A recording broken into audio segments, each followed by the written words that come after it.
आकाशवाणी है। कोविड-19 विशेष कार्यक्रम के अंतर्गत प्रस्तुत है कोरोना वायरस संक्रमण की वर्तमान स्थिति पर चर्चा, जिसे प्रस्तुत कर रहे हैं आकाशवाणी संवाददाता नवीन सक्सेना। इस कार्यक्रम में आमंत्रित स्वास्थ्य विशेषज्ञ हैं भारतीय जन स्वास्थ्य प्रतिष्ठान के अध्यक्ष डॉक्टर के श्रीनाथ रेड्डी। नमस्कार। कोरोना जागरूकता श्रृंखला के आज के इस कार्यक्रम में आप सबका बहुत बहुत स्वागत है। अभी पूरी दुनिया डेल्टा वेरिएंट की जो मार थी उससे उबरने की कोशिश कर रही थी कि कोरोना के नए वेरिएंट ओमिक्रॉन ने दस्तक दे दी है।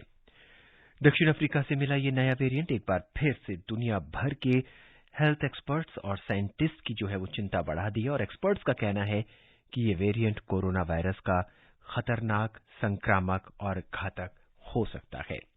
बहरहाल ये एक चर्चा का एक नया विषय है जिस पर हम आपसे बातचीत करेंगे, आपके सवाल लेंगे, आपकी जिज्ञासाओं को शांत करेंगे और हमारे साथ होंगे हमारे डॉक्टर जी श्रीनाथ रेड्डी। अगर आप इस कार्यक्रम का हिस्सा बनना चाहते हैं, हमसे बात करना चाहते हैं, आपके कुछ सवाल हैं, तो आप हमें फोन कर सकते हैं 1800-115767 पर। इसके अलावा आप हमें 23314444 पर भी सवाल पूछ सकते हैं। दिल्ली से बाहर के श्रोता हैं तो 011 लगाना न भूलें। डॉक्टर श्रीनाथ, कार्यक्रम में आपका स्वागत है। नमस्कार जी। डॉक्टर श्रीनाथ, अभी हम डेल्टा वेरिएंट के बारे में ही बात कर रहे थे, अब ओमिक्रॉन ने दस्तक दे दी है और चिंता की सबसे बड़ी बात यह है कि इसे बहुत घातक माना जा रहा है, इसे बहुत संक्रामक माना जा रहा है। तो अब सवाल ये उठता है कि क्या इस वेरिएंट से अब हम एक और नई लहर विश्व देखेगा क्या? देखिए, ज्यादातर संक्रमण हो सकता है मगर घातक शायद नहीं, क्योंकि ये जो स्पाइक प्रोटीन में परिवर्तन आ गए हैं, जो रूपांतर हुआ है वायरस का, उससे जरूर ये उसका संक्रामक शक्ति बढ़ जाती है। और हो सकता है कि कुछ किस्म के वैक्सीन से जितना हमें रक्षा मिलती थी उतना मिल नहीं पाएगा, मगर कुछ तो रक्षा मिलेगी। मगर बीमारी के लक्षण क्या बदल जाएंगे और घातक बन जाएगा बीमारी या हल्का बन जाएगा बीमारी, इसका कहना अभी मुश्किल है। फिलहाल साउथ अफ्रीका से जो समाचार आ रहे हैं उससे यही पता चल रहा है कि अभी तक जिन व्यक्तियों को ये संक्रमण हुआ है उनको बहुत हल्की सी बीमारी हुई है, कोई खास घातक बीमारी नहीं हुई है। ज्यादातर लोग हॉस्पिटल जाने की भी आवश्यकता नहीं महसूस कर रहे हैं। तो हो सकता है कि ये वायरस के स्वभाव में इस प्रकार का परिवर्तन हो रहा है कि संक्रामक शक्ति बढ़ रही है मगर घातक शक्ति घट रही है। मगर अभी फिलहाल इसके बारे में पूर्ण विश्वास के साथ कहना मुश्किल है, क्योंकि अभी अभी तो केसेस निकल रहे हैं। ज्यादा केसेस का अध्ययन करने के बाद ही इसके ऊपर कुछ हम निर्णय पे आ सकते हैं। मगर फिलहाल कोई घबराने वाली बात नहीं है, ऐसा कि मतलब कोई प्रलय मच रहा है या ये वायरस के जरिए बहुत लोगों के ऊपर जानलेवा बीमारी का खतरा आने वाला है। इस प्रकार का हमें डरने की कोई आवश्यकता नहीं। डॉक्टर श्रीनाथ, WHO इसको वेरिएंट ऑफ कंसर्न कह रहा है, VOC कह रहा है। आप हमें समझाने की कोशिश करेंगे कि वेरिएंट ऑफ कंसर्न की कैटेगरी क्या होती है और क्यों इसे वेरिएंट ऑफ कंसर्न कहा जा रहा है? वेरिएंट ऑफ कंसर्न इसलिए कहते हैं कि कई सारे म्यूटेशंस तो होते रहते हैं वायरसेस में, और जब एक नया वायरस निकलता है और लगता है कि उसमें काफी परिवर्तन हुए हैं तो तब उसको वेरिएंट ऑफ इंटरेस्ट कहते हैं। मगर जब किसी उस वेरिएंट ऑफ इंटरेस्ट में ये शक्ति भी पाया जाता है कि वो उसका संक्रामक शक्ति बढ़ गया है, वो कई सारे लोगों को मतलब संक्रमित हो रहा है, एक ही देश में नहीं बट दूसरे देशों में भी फैल रहा है, तो तब उसे वेरिएंट ऑफ कंसर्न कहते हैं। तो क्योंकि ये अफ्रीका में पहचाना गया, हम कह नहीं सकते पूर्ण विश्वास के साथ कि अफ्रीका में ही निकला है, मगर अफ्रीका में सबसे पहली बार पहचान हुआ है इस वायरस का। और उसके बाद में तेजी से दूसरे देशों में भी ये पाया गया, इजराइल में पाया गया, बेल्जियम में पाया गया, ब्रिटेन में पाया गया, अब जर्मनी में पाया गया। तो मतलब अगर बहुत जल्द ही वो वायरस एक देश से दूसरे देशों तक भी जा रहा है और कई लोगों को संक्रमित हो रहा है, तो तब वेरिएंट ऑफ कंसर्न इसलिए कहते हैं कि इसके वजह से पूरा दुनिया में फैलने का खतरा है। जी डॉक्टर श्रीनाथ, जो खबरें निकल कर आ रही हैं उनके हिसाब से अगर हम माने तो पहचान होने से पहले ही ये वायरेंट 32 बार म्यूटेट हो चुका है। 32 बार म्यूटेट होने का क्या अर्थ हम निकालें? क्या इसके 32 जो है वो रूप हो चुके हैं और उनमें से क्या सभी रूप खतरनाक हैं या कोई एक रूप खतरनाक है? जी नहीं, इसका मतलब यही है कि वायरस के ऊपर जो स्पाइक प्रोटीन होता है, एक तरीके का चाबी समझिए जिसके सहारे से ये हमारे शरीर के कणों में प्रवेश कर सकता है। जी। तो वो स्पाइक प्रोटीन में परिवर्तन आ गए हैं और कई सारे स्पाइक प्रोटीन होते हैं वायरस के ऊपर और उनमें 32 किस्म के नए परिवर्तन आ गए हैं और डेल्टा वायरस के मुकाबले में भी कई ज्यादा परिवर्तन आ चुके हैं। जी। तो ये एक साधन है जिसको ये वायरस इस्तेमाल करता है हमारे कणों में प्रवेश करने के लिए। और दूसरा, इसी तरकीब से वो हमारे जो शरीर में इम्यूनिटी पैदा होता है वैक्सीन के जरिए या पहले हुआ बीमारी के वजह से, वो इम्यूनिटी से बचाव पाने के लिए भी ये परिवर्तन काम आते हैं। क्योंकि हमारे शरीर में जो एंटीबॉडीज बनते हैं वो हमारे खून के नालियों में जब खून प्रसारित होता है, वो खून के अंदर जब ये वायरस उसे मिलता है हमारे एंटीबॉडीज को, तो वो वायरस को पकड़ के रोक देते हैं। तो अगर ये वायरस पहचान में नहीं आता क्योंकि उसका रूपांतर हुआ है, उसके स्पाइक प्रोटीन हमारे एंटीबॉडीज को के पहचान में नहीं आते, तो तब वायरस आसानी से हमारे कणों में घुस सकता है कोई रुकावट के बगैर। जी। तो ये परिवर्तन इसीलिए होते हैं कि वायरस हमारे इम्यूनिटी से बचाव के लिए और दूसरा ज्यादा इन्फेक्शन पैदा करने के अपना शक्ति बनाने के लिए ये परिवर्तन का इस्तेमाल करता है। मगर उससे घातक शक्ति का कोई ताल्लुक नहीं है।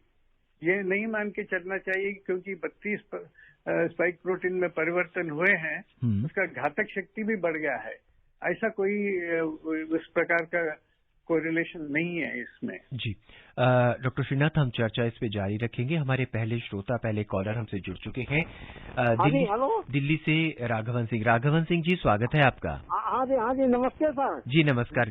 सर मैं ब्लाइंड हूँ और मैंने कोरोना के दोनों डोज लगवा लिए हैं। जी। और मुझे शुगर बहुत ज्यादा तकलीफ है और मुझे आधा घंटे में टॉयलेट जाना पड़ता और क्या कहते कि मुंह सूखता है और पैरों में शून्यपन है, पैरों में दर्द होता है, क्या करें बताइए। जी देखिए, तो आपने कहा कि शुगर का बीमारी है और अब जब आप जो लक्षण बता रहे हैं पैरों में दर्द, शून्यपन, ये पूरा डायबिटीज के ही लक्षण है। क्योंकि डायबिटीज में हमारे नर्व्स के ऊपर, तंत्रियों के ऊपर असर होता है, तो उसकी वजह से ही इस प्रकार के लक्षण नजर आते हैं। तो डायबिटीज को काबू में रखना बिल्कुल आवश्यक है और किसी डॉक्टर साहब को दिखाना, खास करके कोई डायबिटीज स्पेशलिस्ट हो तो उनको दिखाना आवश्यक है। क्योंकि डायबिटीज में जो नर्व्स के ऊपर असर होता है, डायबिटिक न्यूरोपैथी कहते हैं, तो उसके पहचान के लिए और इलाज के लिए उनको दिखाना जरूरी है। मगर सबसे अहम बात यही है कि आपका डायबिटीज काबू में रखना चाहिए, उसका ठीक तरीके से इलाज होना चाहिए, ब्लड शुगर का स्तर आपको बिल्कुल काबू में रखना चाहिए ताकि दूसरे कॉम्प्लिकेशंस भी ना हो शरीर में। और बाकी रहा कोविड की बात, आपने अच्छा किया कि दोनों डोज लगवा लिया आपने वैक्सीन के, उससे काफी हद तक रक्षा होती है। और खास करके क्योंकि डायबिटीज में कोविड का बीमारी का खतरा बढ़ता है, तो वैक्सीन से आपको रक्षा पाना बिल्कुल अच्छा, आपने अच्छा काम किया। मगर मास्क भी जरूर पहनिएगा और भीड़ भाड़ में मत जाइएगा, क्योंकि वैक्सीन से काफी हद तक तो रक्षा मिलती है, मगर फिर भी कुछ लोगों को बीमारी हो सकती है। तो जरूरी है कि आप इस प्रकार के प्रिकॉशंस भी लें, आप सतर्क रहें। जी डॉक्टर श्रीनाथ, भारत में जो अगर कोविड वैक्सीनेशन की हम बात करें तो ये आंकड़ा जो है वो 123 करोड़ 15 लाख को छू चुका है। लगभग इतने डोजेज, इतने वैक्सीन लग चुके हैं। डॉक्टर साहब, अब हम ये जानना चाहेंगे, क्या ये जो वैक्सीन अब लग रहे हैं पूरी दुनिया में, वो इस पर भी कामयाब होंगे, ओमिक्रॉन पर भी? इसका अभी कहना पूरा मुश्किल है, क्योंकि वैक्सीन अलग अलग किस्म के हैं। जी। ज्यादातर दुनिया में जो इस्तेमाल किए गए हैं और हमारे भारत में भी जो इस्तेमाल किए गए हैं, वो स्पाइक प्रोटीन के ऊपर ही केंद्रित थे। ये mRNA वैक्सीन और ये जो वायरस वेक्टर वैक्सीन जैसा हम कोविशील्ड वगैरह लगवाते हैं, तो वो पूरा वो स्पाइक प्रोटीन के ऊपर ही केंद्रित हैं। तो जब वायरस में स्पाइक प्रोटीन का रूपांतर होता है, उसमें म्यूटेशंस होते हैं, तो हो सकता है कि वो इम्यूनिटी जो वैक्सीन से पैदा होता है स्पाइक प्रोटीन के खिलाफ, उतना शक्तिवान नहीं होता, उसका शायद शक्ति कुछ कम हो जाती है, घट जाती है। फिर भी ये डेल्टा वायरस में भी कुछ इस प्रकार के म्यूटेशंस हुए थे। हालांकि वैक्सीन उतना प्रभावशाली नहीं थे जितना पुराने वायरस के खिलाफ थे, फिर भी डेल्टा वायरस के खिलाफ भी उन्होंने कुछ रक्षा प्रदान किया था काफी हद तक। तो हो सकता है कि ये नया वेरिएंट के खिलाफ भी ये वैक्सीन कुछ हद तक हमें बचाएंगे। जी। मगर दूसरे वैक्सीन जो है अभी हमारे देश में भी जो इस्तेमाल हो रहा है, हमारे देश में ही बना है, कोवैक्सीन जो इनएक्टिवेटेड वायरस वैक्सीन है, उसमें कई सारे एंटीजेंस होते हैं, क्योंकि पूरा वायरस का इस्तेमाल किया गया है, केवल स्पाइक प्रोटीन का ही नहीं। तो हो सकता है कि इम्यूनिटी जो पैदा हुआ है हमारे शरीर में, वो ज्यादा प्रभावशाली हो म्यूटेशंस होने पर भी, क्योंकि स्पाइक प्रोटीन के म्यूटेशन के जरिए जो वायरस अपने आप को बचाता है, वो शायद नहीं बचा पाएगा जब दूसरे एंटीबॉडीज भी उसके खिलाफ काम करेंगे। जी। तो ये नेचुरल इन्फेक्शन, जिनको ऑलरेडी कोविड का इन्फेक्शन हुआ है, उनको भी पूरा वायरस से ही परिचय हुआ होगा उनका शरीर को, तो उनमें भी पूरा जो इम्यूनिटी बना है वो वायरस के पूरे एंटीजेंस के खिलाफ ही बना होगा। तो उन लोगों को भी उतना ज्यादा डर नहीं होना चाहिए ये नए वेरिएंट से। जी। चर्चा हम इस पे जारी रखेंगे। डॉक्टर साहब, हमारे एक श्रोता बहुत देर से इंतजार कर रहे हैं, बड़ौत से महेश शर्मा। महेश जी, स्वागत है आपका। नमस्कार जी। जी नमस्कार, क्या जानना चाहते हैं? हम नया जो वायरस है जी, ये बताओ कितना खतरनाक है, और हमारी जो वैक्सीन लग चुकी है वो उस पर कामयाब रहेगी नहीं? डॉक्टर, शायद यही चर्चा जो हम अभी कर रहे थे उसे ये और आगे बढ़ाना चाहते हैं, जानना चाहते हैं कि वैक्सीन कितना कामयाब है। अभी उसका पहचान हो रहा है। कह नहीं सकते कि किस हद तक कामयाब है, क्योंकि अभी वायरस नया निकला है, उसके खिलाफ वैक्सीन पहले जो इस्तेमाल कर रहे थे कितना प्रभावशाली रहेंगे उसका अध्ययन हो रहा है। मगर आप निश्चिंत रहिए, कुछ न कुछ तो आपका रक्षा तो होगा, मगर केवल वैक्सीन के आधार पर मत चलिए। बस मेरा यही विनती है कि आप मास्क पहन के चलें और भीड़ भाड़ से बच के रहें। जी डॉक्टर श्रीनाथ, कुछ व्यक्ति हाई रिस्क कैटेगरी में आते हैं या जिन्हें हम कोमॉर्बिडिटीज कहते हैं, उसमें blood sugar, blood pressure, heart disease, liver, बहुत से ऐसी बीमारियों वाले लोग हैं। ऐसे लोगों को अब क्या कुछ खास सावधानियां बरतनी होंगी? बिल्कुल। वो जो पहले डेल्टा वायरस जब चल रहा था तभी भी जो हम बताते थे कि आपके बचाव के लिए इस प्रकार के आप आदतें बनाने चाहिए, इस प्रकार के कदम उठाने चाहिए, वो इस वायरस के लिए भी लागू है। बस यही देखना चाहिए कि वायरस हमारे शरीर में प्रवेश न करे। तो उसके लिए हमें जो मास्क पहनना है और खुले हवा में चलना है या भीड़ भाड़ में नहीं शामिल होना है, वो और पौष्टिक आहार लेना है। ये सारे जो हम बताते थे डेल्टा वायरस के लिए भी, उसके पहले वायरस के लिए भी, वो अभी भी लागू है। जी, हमारे अगले श्रोता हैं हिसार से राजेंद्र। राजेंद्र जी, स्वागत है आपका। नवीन जी नमस्कार, और डॉक्टर साहब को भी नमस्कार जी। नमस्कार जी। ये कोरोना जो नए नए आए हुए हैं, या क्या हमारी जनवरी और फरवरी निकल जाएंगी तो हमें इससे जो डर है वो निकल जाएगा क्या, ये जानना था डॉक्टर साहब। जी नहीं, कौन सा डर है इनके? जी, इनको एक कोरोना का डर है। इन्हें ऐसा लग रहा है कि शायद ये सर्दी का मौसम है, इस वजह से इन्फेक्शन ज्यादा हो सकता है। तो जब जनवरी, फरवरी या दिसंबर का जो मौसम है निकल जाएगा, तब कोरोना का डर कुछ कम हो जाएगा।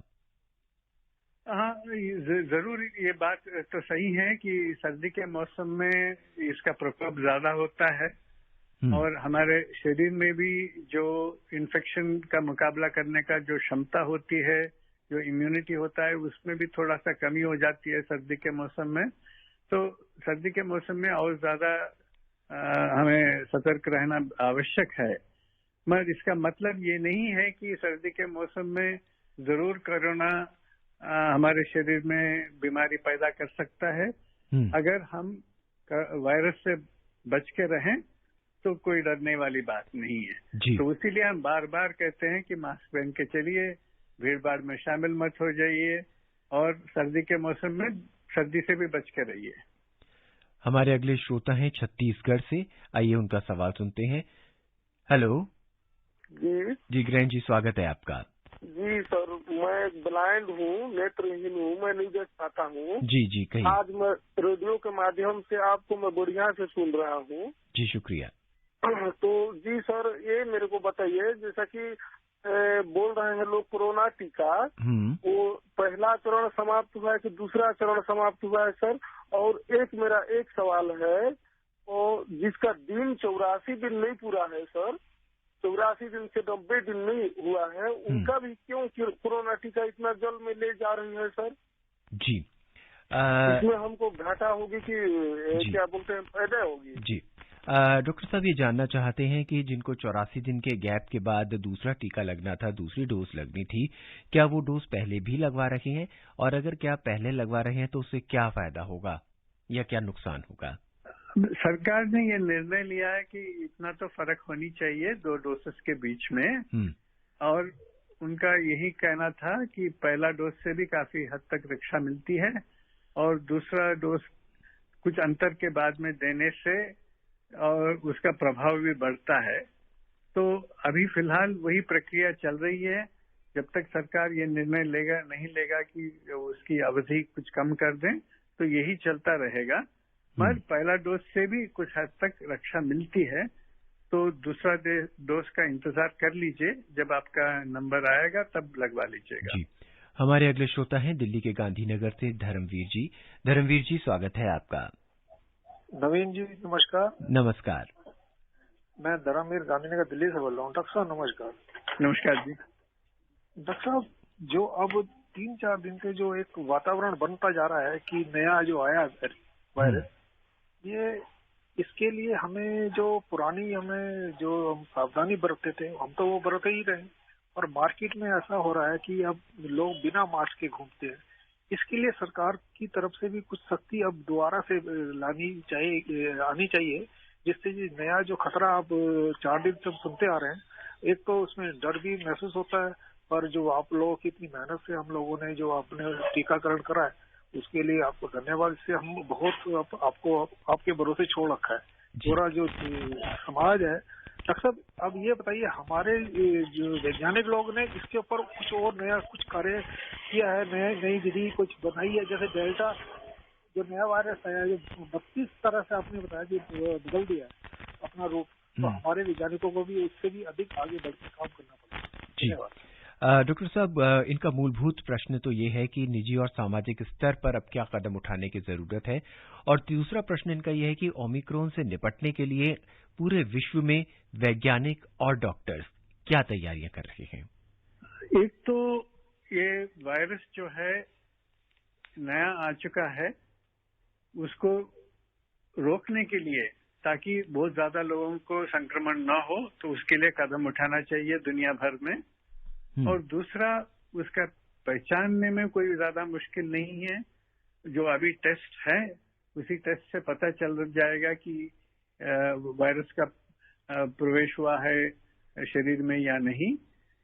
तो टेस्टिंग मेथड्स में तो कोई फर्क नहीं है। कुछ जीनोमिक एनालिसिस, कुछ लोग उससे पुराने वायरस से ये नया वायरस में कितना फर्क है वो पता चल जाएगा। पर बीमारी के पहचान के लिए जो टेस्ट करते हैं उसमें कोई फर्क नहीं है। और बीमारी के इलाज में जो है, जो दवाइयां इस्तेमाल करते हैं उसमें भी अभी कोई फर्क नहीं है। बस रोकथाम के विषय में हमें ज्यादा ध्यान देना चाहिए, क्योंकि इसमें संक्रामक शक्ति बढ़ गया है। तो रोकथाम, उसको रोकने के लिए हमें ज्यादा प्रयास करना चाहिए। और जैसा कि इन्होंने पहले शुरू में ही कहा है, लोग थोड़ा सा लापरवाही से चल रहे हैं और ये सोच के कि बस खतरा टल गया है, हम खुलेआम चल सकते हैं बगैर मास्क के, उस प्रकार की गलतफहमियों से दूर रहें। अभी खतरा पूरा दुनिया में हटा नहीं, और भारत को भी सुरक्षित रखने के लिए हमें अभी कुछ दिनों तक इस प्रकार के साधन अपनाना चाहिए, ताकि वायरस हमारे शरीर में बिल्कुल प्रवेश करने का कोई मौका न दे। जी, हमारे अगले श्रोता हैं इंद्रभान सिंह जी। आइए उनका सवाल सुनते हैं। इंद्रभान जी, स्वागत है आपका। नमस्कार सर, मैं चिरमिरी कुलासा कॉलेज, जिला कोरिया, छत्तीसगढ़ से इंद्रभान सिंह बोल रहा हूँ सर। जी कहिए। प्रश्न ये है सर, कोरोना के खिलाफ हमारे शरीर में रोग प्रतिरोधक क्षमता कितनी परिस्थितियों में निर्मित हो सकती है? जी, डॉक्टर साहब ये जानना चाहते हैं कौन कौन सी परिस्थितियां ऐसी हैं जिनसे कोरोना वायरस की जो हमारी जो शक्ति है लड़ने की वो कम हो सकती है? एक तो डायबिटीज के बीमारी से, और अगर हम और कोई ऐसा बीमारी से पीड़ित हैं जिसमें हमारे शरीर में शक्ति घट चुकी है और इम्यूनिटी कम हो गई है, दिल की बीमारियां, फेफड़े की बीमारियां, गुर्दे की बीमारियां, इस प्रकार के बीमारियों से, या हम कैंसर से पीड़ित हैं, या ऐसे दवाइयां ले रहे हैं जिससे इम्यूनिटी कम हो जाता है, किसी चीज के लिए हम स्टेरॉइड्स का काफी दिन से इस्तेमाल कर रहे हैं, या कैंसर के प्रति दवाइयां इस्तेमाल कर रहे हैं, तो इससे भी हमारा इम्यूनिटी कम हो जाता है। धूम्रपान करके तंबाकू ज्यादा सेवन करने वालों में भी इम्यूनिटी कम हो जाता है, और बहुत ज्यादा दारू पीने वालों में भी इम्यूनिटी कम हो जाता है, और पौष्टिक आहार नहीं लेने से भी इम्यूनिटी कम हो जाता है। और बहुत ज्यादा जो वायु प्रदूषण है, पोल्यूटेड एयर पोल्यूशन जो कहते हैं, तो उस प्रकार के पोल्यूशन से भी हमारे शरीर में इम्यूनिटी कम हो जाता है। तो ये सारे चीजें हैं जो हमारे कुदरती इम्यूनिटी को कम कर सकती हैं।